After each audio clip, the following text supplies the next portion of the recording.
নিজৰ আৰু সমাজৰ বাবে যোগাসন, yoga for self and society. এই মন্ত্ৰৰে আজি সমগ্ৰ বিশ্বজুৰি পালিত হৈছে 10ম আন্তঃৰাষ্ট্ৰীয় যোগ দিৱস। মুখ্যমন্ত্ৰী ডক্টৰ হিমন্ত বিশ্ব শৰ্মাৰ অংশগ্ৰহণেৰে তেজপুৰৰ নেহৰু ময়দানত 21 জুন অৰ্থাৎ শুকুৰবাৰে অনুষ্ঠিত হৈছে অসম চৰকাৰৰ কেন্দ্ৰীয় যোগ দিৱসৰ কাৰ্যসূচী।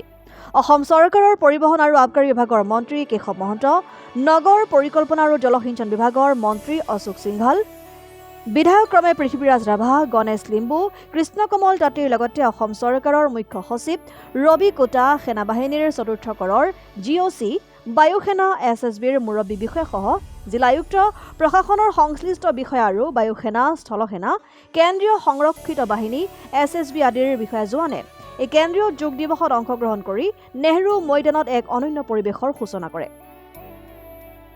অসম চৰকাৰৰ আয়ুষ মন্ত্ৰালয়ৰ জৰিয়তে শোণিতপুৰ জিলা প্ৰশাসনৰ সহযোগত শুকুৰবাৰে পুৱা 6:30 বজাৰ পৰা আৰম্ভ হোৱা অসম চৰকাৰৰ এই কেন্দ্ৰীয় যোগ দিৱসৰ কাৰ্যসূচীত মুখ্য অতিথিৰূপে অংশগ্ৰহণ কৰি মুখ্যমন্ত্ৰী হিমন্ত বিশ্ব শৰ্মাই যোগাসনৰ সকলো নীতি নিয়ম মানি দীঘলীয়া সময় এইদৰে যোগাসন কৰি সকলোকে আপ্লুত কৰে।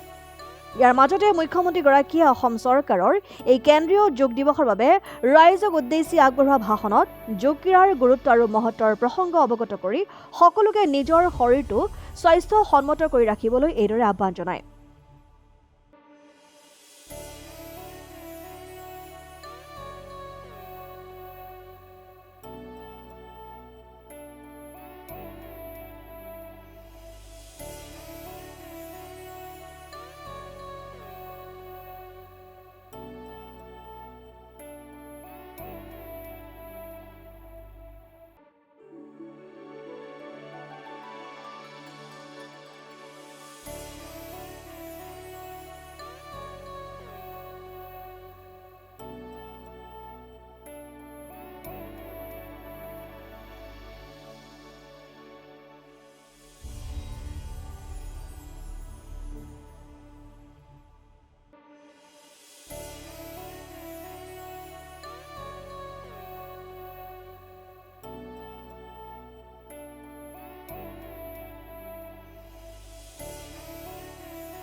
News desk report, Democratic Assam.